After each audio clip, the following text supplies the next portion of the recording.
महाराजांसारखं आपलं स्वतःचं स्वराज्य आपल्याला स्थापन करायचं असेल तर सगळ्यांनी एकत्र आलं पाहिजे आणि सर्व दिव्यांगांनी या देशामध्ये सर्वांना न्याय देण्यासाठी एकत्र येऊन दिव्यांग ह्युमन राईट फेडरेशनच्या वतीने या देशामध्ये आपण राजकीय आरक्षण सुद्धा मागितलेलं आहे। आणि दिव्यांग जर IAS IPS आणि मोठे अधिकारी बनतो, दिव्यांग जर न्यायाधीश बनू शकतो, दिव्यांग जर माझ्यासारखा प्राध्यापक बनू शकतो, दिव्यांग जर हा IAS कलेक्टर बनू शकतो, मोठे मोठे अधिकारी बनू शकतो, तर आम्हाला 5% आरक्षण सुद्धा पाहिजे। का पाहिजे?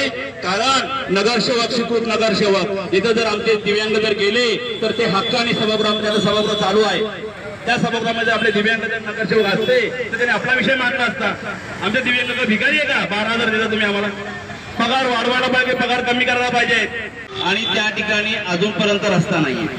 मग दिव्यांगांनी जायचं कसं, राहायचं कसं? पाणी नाहीये, इथं साप येतात, 4 वर्ष झाले तुमच्याकडे मागण्या करतायत। ही दिव्यांगांची शोकांतिका आहे।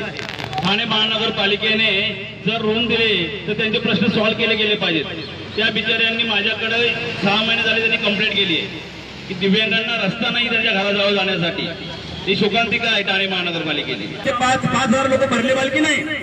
जर आमच्या 5,000 लोकांच्या कुटुंबाला जर 50,000 पगार भेटला तर आम्ही तुम्ही 12,000 मागायला भीक मागायला येऊ का?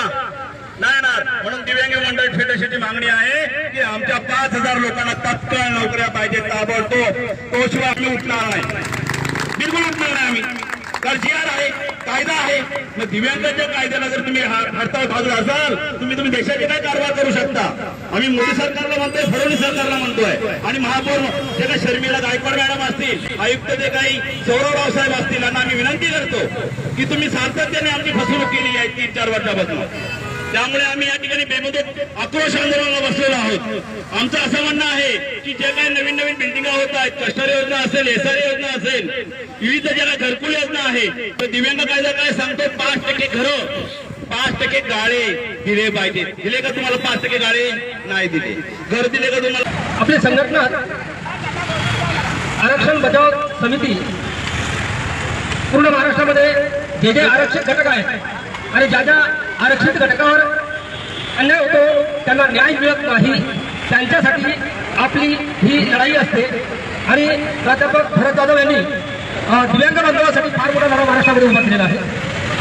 आणि आरक्षण महिलांचं असेल, दिव्यांगांचं असेल, SC ST OBCचं असेल, आज या देशामध्ये एवढी हुकुमशाही चालू आहे। भारतीय या देशातील शोषित, पीडित, वंचित घटकांना न्याय दिलेला आहे संविधानाच्या माध्यमातून, परंतु सरकारने त्याची अंमलबजावणी केली पाहिजे। आणि तशी अंमलबजावणी भारतामध्ये, विशेषतः महाराष्ट्रामध्ये होत नाही।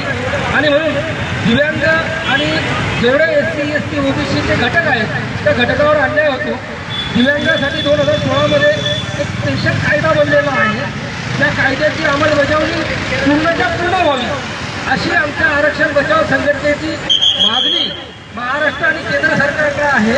आपण सर्वांनी त्याला सहकार्य केलं तर निश्चितच एवढी मोठी महाराष्ट्राची संघटना आपल्यासोबत आहे, आंदोलन करण्याची तयारी आहे।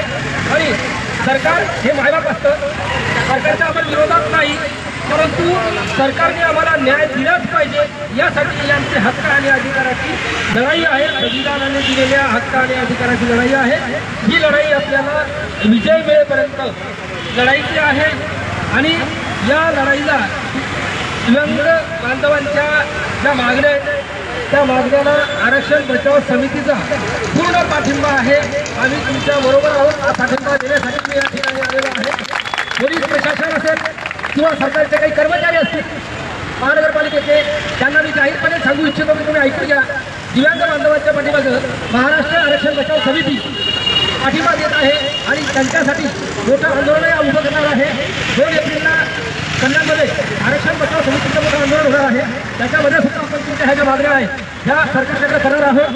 काही ठिकाणी सर असणार आहे, तुम्ही तुमच्या ठिकाणी या, कारण विविध आंदोलनांच्या माध्यमातून आपल्याला आपले न्याय हक्क हे मिळवून घ्यायचे आहेत। बाबासाहेब आंबेडकरांनी सांगितलं होतं की तुम्हाला न्याय हक्क जर मिळवायचे असतील तर ते संघर्ष करून मिळवावे लागतात, असे सहजी मिळत नाहीत। आणि म्हणून आपली लढाई ही आपण चालू ठेवली पाहिजे।